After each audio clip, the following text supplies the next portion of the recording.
이렇게 이야기했습니다. 나의 힘이신 여호와여, 내가 주를 사랑하나이다. 여호와는 나의 반석이시오, 나의 요새시오, 나를 건지시는 이시오, 나의 하나님이시오. 내가 그 안에 피할 바위시오, 나의 방패시오, 나의 구원의 뿌리시오, 나의 산성이시로다. 아멘. 우리의 영원한 힘이 되시는 하나님께 감사합니다. 오늘은 어린이 주일이면서 또 가정주간이 시작하는 첫날입니다. 5월 8일 이번 주에 어버이날이 있고 다음 주가 우리 공식적으로는 어버이 주일입니다. 근데 이 전체의 공통점을 자세히 보니까 한마디로 가정이라 이렇게 이야기할 수 있습니다. 가정이 무엇입니까? 성경에서 가정은 가장 기본적인 단위의 교회라 이렇게 말씀합니다. 하나님의 부르심도 가정 단위의 부르심이 있었습니다. 그래서 가정은 하나의 교회입니다. 신약에서도 가정의 핵심이 무엇이냐면 부부관계가 가정의 핵심입니다. 자녀관계보다 부부관계가 더 중요합니다. 그래서 부부관계는 바로 그리스도와 교회의 관계다. 크도다 이 비밀이요. 이 비밀이 굉장히 크다. 그렇게 이야기합니다. 부부관계보다 바로 교회 관계가 부부를 통해서 보여주는 관계다. 이제 그렇게 말씀하시고요. 두 번째 이제 가정은 또한 성경에서는 기업이다. 그렇게 이야기를 합니다. 그러니까 기업이라고 할 때 거기자를 씁니다. 그래서 기업은 땅이다. 이렇게 볼 수도 있지만 성경에서 기업은 땅만을 이야기하는 것이 아니고 먼저 관계를 이야기하고 두 번째 생명이고 세 번째가 토지입니다. 이 자세한 이야기는 다음 기회에 제가 설명을 하도록 하겠습니다. 다시 말하면 가정은 하나님께서 우리에게 주신 기업입니다. 이 세 가지가 동시에 있는 것이 바로 가정이기 때문에 그렇습니다. 그래서 가장 기본 단위의 교회가 가정이고 하나님 주신 기업이 가정이기 때문에 우리는 이 가정을 굉장히 소중하게 생각해야 됩니다. 그러면 가정을 어떻게 하라고 했습니까? 하나님은 가정을 거룩하게 하라고 했습니다. 오늘 레위기 19장에도 거룩한 백성을 이야기하면서 먼저 가정의 이야기를 하고 있습니다. 그러면 그 거룩이 무엇이냐 하는 것이 문제가 됩니다. 거룩은 기독교의 거룩은 우리 세상 사람들이 말하는 거룩 또는 일반 종교가 말하는 신성함 이런 것과는 전혀 다릅니다. 세상 사람들이 말하는 그 신성함에 해당이 되려면 교회는 저 산 꼭대기 아무도 없는 데 가거나 아니면 광야에 가 있거나 조용한 곳에 가 있어야 되는데 교회는 가장 비좁은 곳, 가장 세상적인 곳에 바로 교회가 있습니다. 주님이 교회를 세우실 때도 마태복음 16장에 가이사라 빌립보, 그 왕의 도시, 환락의 도시, 가장 세상 문화가 발달하고 있고 우상 숭배가 심한 곳에 교회를 세웠어요. 그러니까 교회의 거룩과 일상 우리가 알고 있는 그 거룩 또는 세상 종교가 말하는 거룩은 완전히 다르다 이렇게 봐야 됩니다. 그러면 그 거룩이 무엇이냐 하는 것이 바로 레위기 19장과 20장에 계속해서 나오고 있습니다. 저는 가장 중요한 것을 이 순서라고 봅니다. 레위기 19장에 너희는 거룩하라 하면서 가장 먼저 말씀하신 것이 바로 부모를 경외하라 그랬습니다. 거룩의 가장 기본은 부모를 경외하는 것이라는 거예요. 십계명도 이것을 분명히 합니다. 물론 십계명에서는 하나님께 대한 것이 먼저 나오고 그 다음에 부모님께 나옵니다. 그래서 이스라엘 사람들은 십계명에서 가장 중요한 것은 안식일 계명이다. 안식일 계명이 가장 분량이 많지 않습니까? 그렇게 보고 두 번째가 이 부모를 공경하는 것, 효도 계명이다 이렇게 보는데 레위기는 놀랍게도 반대로 이야기합니다. 먼저 부모를 공경하고요. 그 다음에 안식일을 지키고 그 다음에 금하는 것이 우상을 섬기지 말라는 거예요. 이 순서를 명확하게 알아야 됩니다. 특별히 교회 다니는 우리는 이 순서를 잘 알아야 됩니다. 가정에서 불효하는 것은 보통으로 생각하고 또는 내가 부모님을 대하는 것은 보통으로 생각하면서 혹시 누가 우상 숭배하는 걸 보고 욕한다 그러면 자기 눈에 들고는 보지 못하고 남의 눈에 키를 보는 것과 똑같습니다. 그래서 가장 중요한 것은 바로 부모를 경외하는 거예요. 왜 하나님께서 부모를 그토록 소중하게 생각하시는가? 생각해보면 바로 부모는 하나님을 대신해서 우리에게 주신 분이기 때문에 그렇습니다. 성경 전체의 맥락을 보면 부모를 경외하지 못하는 사람, 부모에게 효도하지 못하는 사람은 절대로 하나님을 섬길 수가 없습니다. 보이는 부모, 다시 말하면 보이는 하나님으로 우리에게 주신 분이 부모님입니다. 그렇기 때문에 보이는 하나님도 섬기지 못하면서 안 보이는 하나님께 충성한다. 다 거짓말입니다. 확실합니다. 보이는 형제도 사랑하지 못하는 사람이 보이지 않는 하나님 사랑한다. 거짓말이라는 거예요. 그래서 우리가 부모님을 경외한다. 이 말은 부모님을 통해서 하나님을 본다는 것입니다. 부모님과 나와의 관계가 바로 나와 하나님과의 관계가 똑같습니다. 여러분 혹시 부모님을 오시고 부모님께 효도하는 게 힘듭니까? 그러면 지금 내가 하나님 섬기는 것도 똑같게 그렇게 생각한다고 생각하면 됩니다. 그래서 하나님도 하나님 아버지라고 우리에게 부르셨어요. 어떤 분은 왜 하나님을 하필 아버지라고 하느냐? 어머니라고 하지. 요즘 그런 게 있죠. 어머니 하나님이라고.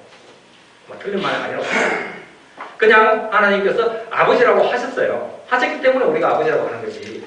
다른 말로 하면 그만큼 아버지와 우리와의 관계가 중요하다는 겁니다. 반대로 이야기하면 부모는 자기의 모습을 통해서 자녀들에게 하나님을 보여줘야 합니다. 자녀 사랑하고 자녀를 가르치고 하는 것이 하나님께서 우리를 사랑하고 참으시고 가르치는 만큼 그렇게 해야 되는데 그렇게 하지 못하고 내 성질대로 해버리면 하나님은 못 보여주는 거죠. 그래서 종교개혁을 했던 루터는 아마 루터의 아버지가 굉장히 술을 많이 마시고 루터도 맥주는 많이 마셨던 사람이에요. 술을 많이 마시고 아주 포갑적이었나 봐요. 그러니까 성경에서 하나님 아버지라는 말은 나는 싫다. 하나님 어머니라고 했으면 좋겠다. 이렇게 말을 했습니다. 루터의 어머니는 정말 인자하고 좋았던 어머니인 것 같아요. 그러니까 어머니를 생각하면 하나님 생각이 나는데 우리 아버지를 생각하니까 하나님 생각이 자꾸 이상하게 되거든요. 그러니까 하나님 아버지보다 하나님 어머니가 낫겠다. 그렇게 말했다는 거예요. 그러니까 아버지의 책임이 얼마나 큰지 모릅니다. 다시 말해서 우리는 아버지를 통해서 하나님을 봅니다. 그렇기 때문에 효도는 단순 일련이 아닙니다. 세상의 모든 종교, 세상의 모든 윤리는 부모와 자녀의 관계를 첫째 일련이라고 이야기합니다. 그래서 성경은 그렇게 말하지 않습니다. 이것은 천륜입니다. 하나님처럼 아버지를 대해야 됩니다. 여기서 경외라는 말은 하나님께 쓰는 말입니다. 그런데 부모를 경외하라. 그 말은 하나님 섬기듯 부모를 섬겨라. 그렇게 할 때 너와 하나님과의 관계도 그 관계가 된다는 거예요. 왜 부모에게 효도하면 우리가 땅에서 잘되고 장수를 합니까? 부모님을 섬기는 만큼 하나님과 우리 관계가 그렇게 되기 때문에 당연히 잘되고 장수하게 된다는 것입니다. 그래서 이것이 에베소서에서는 약속 있는 첫 계명이라 그렇게 얘기합니다. 이 약속 있는 첫 계명에 대해서도 몇 가지 변해가 있지만 가장 좋은 계명은 무엇이냐 하면 그 2계명에 나오는 나를 미워하는 자에게는 하나님께서 3, 4대까지 저주하고 나를 사랑하는 자는 수천 대까지 하나님께서 복을 주시겠다 하셨지 않습니까? 이것은 약속이 아니라는 거예요. 만약 그게 다 약속이면 여러분 우리 조상이 뭐 좀 잘못했으면 우리 가게에 그 저주가 계속 와야 되잖아요. 그건 거의 미신적인 겁니다. 성경적이 아닙니다. 가게에 저주를 끊어라. 그리고 이런 책들이 많이 있습니다. 그 대부분 미신적입니다. 그 정통신학에서는 그렇게 얘기하지 않습니다. 하나님과 나와의 관계는 1대1의 관계입니다. 부모가 좋았던 왕이었더라도 자녀가 악한 왕이면 하나님 바로 징벌하셨어요. 반대로 부모가 그렇게 악했지만 아버지가 바로 앞때 그렇게 악한 왕이었는데도 아들이 잘했을 때 바로 하나님께서 복을 주셨습니다. 그러니까 이것은 하나님께서 그렇게 하시겠다는 뜻이라기보다는 하나님은 그만큼 질투하시는 하나님이다. 그 내용을 강조했다 이렇게 봅니다. 그러나 이 5계명에 나오는 이 약속, 내가 땅에서 잘되고 장수하리라. 원래 구약에는 그냥 땅에서가 아니고 하나님께서 내게 주신 땅에서 가나안을 이야기합니다. 근데 신약에 와서는 그렇게 얘기하지 않고 하나님이 주신 그냥 땅, 우리가 살고 있는 모든 땅을 이야기합니다. 그 이스라엘 그 나라만 얘기하는 것이 아니고 모든 땅에서 우리가 잘되고 장수하게 된다. 그것을 이야기합니다. 그렇기 때문에 우리는 부모에게 순종해야 됩니다. 오늘 레위기 본문대로 보면 순종 정도가 아니고 경외를 해야 한다고 생각합니다. 두 번째, 우리 에베소서에 나오는 또 두 번째 말씀은 부모들에게 이야기를 하고 있습니다. 부모들에게 내 자녀를 노엽게 하지 말라. 그리고 주의 교양과 훈계로 양육하라고 했습니다. 주의 교양과 훈계. 주님의 말씀을 해야 되지. 성경 말씀이면 모르겠는데 그 외에는 가능한 한 가르치지 않는 것이 좋습니다. 저도 그렇게 생각합니다. 이 설교를 준비하면서 설교할 때 가능하면 하나님 말씀만 해야 되는데 자꾸 내 말을 많이 하는구나. 제가 사실은 지난 수요일 날 설교 온 거는 안 읽어봤거든요. 설교 온 거는 오늘 한 장 반입니다. 한 장 내지는 수요일 그 다음에 오후 예배는 한 장, 예쁘지 한 장으로 그냥 끝을 냅니다. 그런데 원고를 안 보고 할 때 하다가 자꾸 제 말을 많이 하는 것 같아요. 그래서 준비한 대로 안 되고 다른 말을 하다가 그래서 부작용이 생기고 하는데 이제는 가능하면 말씀만 많이 읽어야 되겠다. 우리 종교개혁 시대는 그렇게 했습니다. 구약을 한 곳을 한 장 정도나 두 장을 보고 그 다음 신약을 보고 거의 해설을 하지 않았어요. 해설은 혹시라도 오해할 만한 또는 뜻이 어려운 곳 이 부분만 해석을 했지 설교가들이 별로 설교를 하지 않았습니다. 근데 오늘날은 설교가 너무 길어지고 많아지고 그래서 자칫 말씀 내용은 기억하지 못하고 목사님이 했던 예화를 기억하고요. 우스갯소리만 남고 그것까지 은혜 받았다 그러고요. 시큰 웃고 정신없이 가면 오늘 좋았다 그러고 아주 잘못된 거거든요. 그래서 가능하면 좀 제 이야기는 적게 해야 되겠다 이렇게 생각을 하는데 부모가 자녀를 가르칠 때도 똑같습니다. 주의 훈계와 주의 교양을 했습니다. 주님의 말씀으로 양육해야 되는데 자꾸 내 이야기를 하게 된다는 거예요. 그래서 사실 설교도 예배 시간에 이 설교도 가르침이 아닙니다. 가르침이라기보다는 그냥 하나의 선포라고 봐야 됩니다. 선포고 주님에 대한 하나님께 대한 나의 고백이지 이것을 누구에게 가르쳐야 된다. 저 사람이 들어야 된다. 이건 아주 예배의 자세는 아닙니다. 그냥 하나님 말씀이기 때문에 지금 이 시간에 선포하는 거예요. 운동할 때 가장 어리석은 사람, 첫 번째 사람이 무엇이냐면요. 남이 안 묻는데 가서 가르치는 것. 이거 가장 어리석은 사람이라고 합니다. 그럼 운동하다가 내가 좀 깨닫고 나면요. 옆에 사람 잘 못 치는 거 보면은 저렇게 치면 안 되는데 자꾸 가르쳐주고 싶다는 거예요. 그런데 그 사람이 가장 어리석은 사람이라고 합니다. 와서 코치 해달라. 그럴 때 코치를 해야 되지. 아무 말도 하지 않는데 가가지고 자꾸 가르치는 거 아주 잘못된 거예요. 저는 과거에 어느 목사님 부부를 태우고 어디 신방을 갔다가 오는 길에 뒤에서 두 부부가 싸우는 걸 봤습니다. 왜 싸웠냐 하니까 목사님이 저보고 오른쪽으로 이리 갑시다 그러는 거예요. 제가 볼 때는 똑바로 가는 게 더 빠른데 그러니까 사모님이 운전하는 사람 보고 이렇게 하라 저렇게 하라 하지 말라 해서 두 사람이 싸우는 거예요. 운전할 때는 운전수가 하는 대로 두는 게 가장 좋습니다. 근데 자꾸 이야기를 하다가 부부끼리도 그렇게 많이 싸웁니다. 근데 제 뒤에 앉은 다른 부부가 그렇게 싸우는 거 보고 운전할 때는 아무 말 안 하는 게 좋겠구나 제가 그렇게 생각하는데요. 그런데 제 집사람 옆에 타면 자꾸 제가 잔소리를 하더라고요. 그런데 안 싸우는 거 보면 제 집사람 참 훌륭한 사람이다 저는 그렇게 생각합니다. 그처럼 정말 자녀에게 이것이 주님의 훈계거나 주님의 교양이거나 그런 말씀이 아니면 안 하는 것이 가장 좋습니다. 왜 그렇습니까? 하나님도 우리에게 시시콜콜하게 이야기하시지 않잖아요. 제가 자녀들을 보다가 어떤 생각을 합니까? 자녀를 보면서 저는 저를 바로 바라봅니다. 나도 저랬는데 이때 하나님 내 꾸중을 안 하셨는데 나는 왜 이렇게 자꾸 꾸중을 할까? 그러면서 그렇게 생각합니다. 우리 아이들은 나보다 그래도 낫다. 저렇게 잔소리 들어도 대부분 이야기를 안 하거든요. 저희 큰아이는 제가 잔소리를 좀 많이 하면요. 알겠습니다. 네, 그냥 이렇게 얘기해요. 그만하라고 하시거든요. 여러분, 하나님 무슨 말씀하실 때요. 아멘 계속 하십시오. 그렇게 아멘 하면요. 좀 쓴말을 할 때 해도 아멘 한번 해보세요. 하나님, 그만하세요. 더 이상 말을 못하도록 만들잖아요. 그런데 화를 내면요. 따라가면서 이야기를 합니다, 계속. 그런데 그냥 아멘 해보세요. 그럼 하나님께서, 그래, 그만하시게 되는 거죠.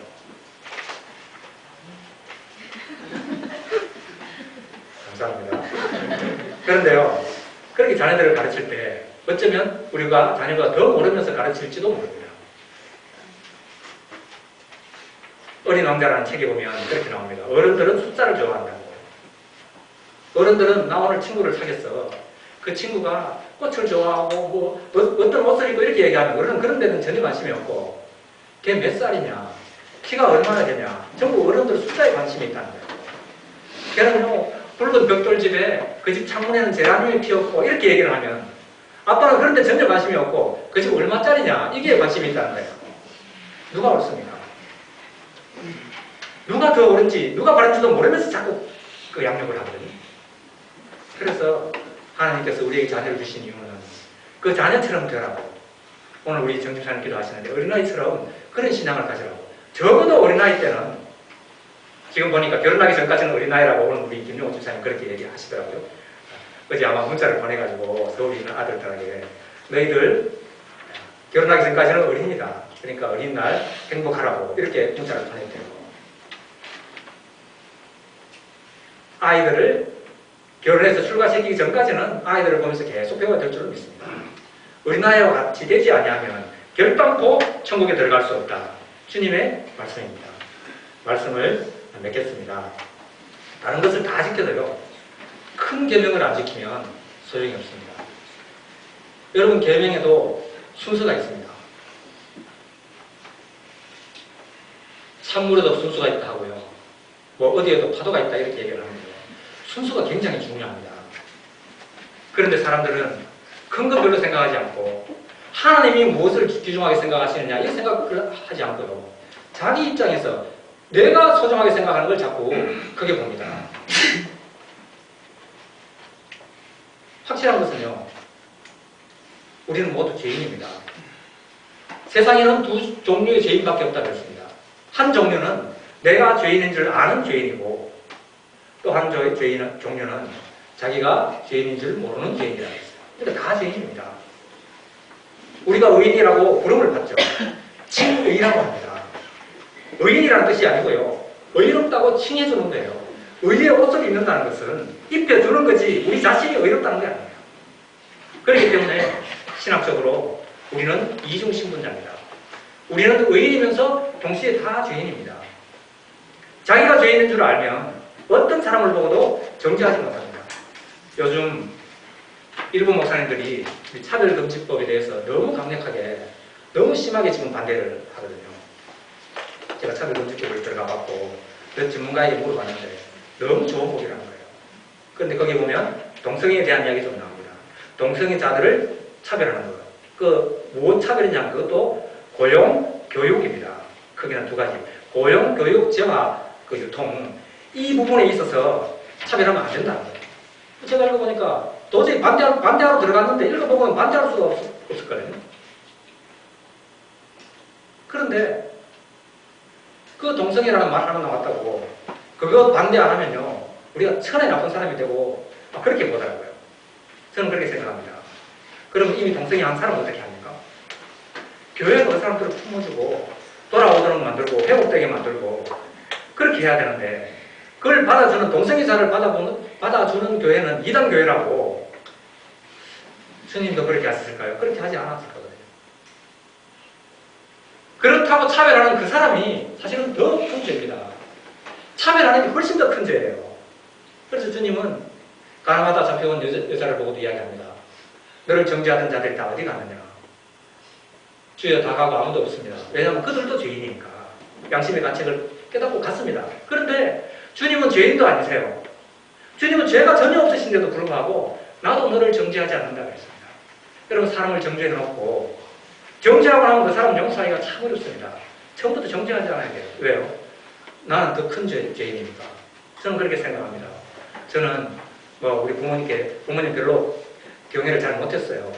그러니까 다른 사람들을 보면 다른 어떤 죄를 지어도, 어떠한 죄를 봐도 나만큼 죄는 없다고 저는 생각합니다. TV 토크쇼에 어떤 한 사람이 나왔습니다. 이렇게 말했습니다.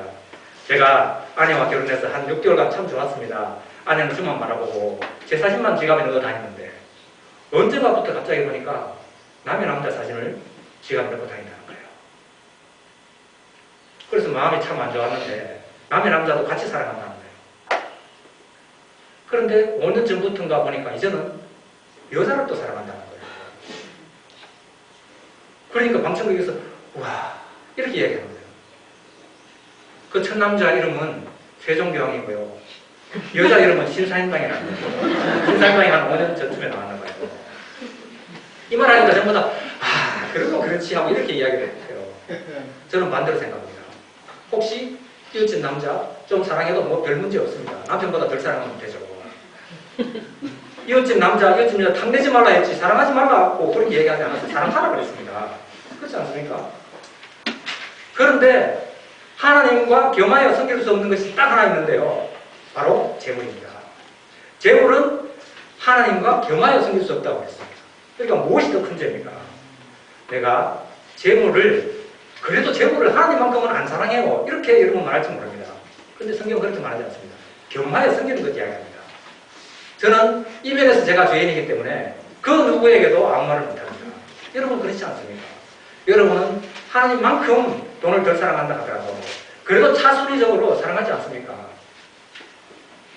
이 계명에서 벗어날 수 있는 사람 하나도 없다고 저는 생각합니다. 그렇기 때문에 그 다음 계명은 아무것도 아니에요. 동성애는 20장 저 뒤에가 있는 계명입니다. 순서를 잘 알고 무엇부터 우리가 지켜야 하느냐, 그것이 가장 귀중하다고 생각합니다. 오늘 우리 가정 주일인데요. 부모를 공경하는 것, 이것은 심각한 계명입니다. 오죽하면 하나님께서 당연한 약속을 다시 하시겠습니까? 약속을 주셨습니다. 우리나라가 조선시대 때 유교 국가였습니다.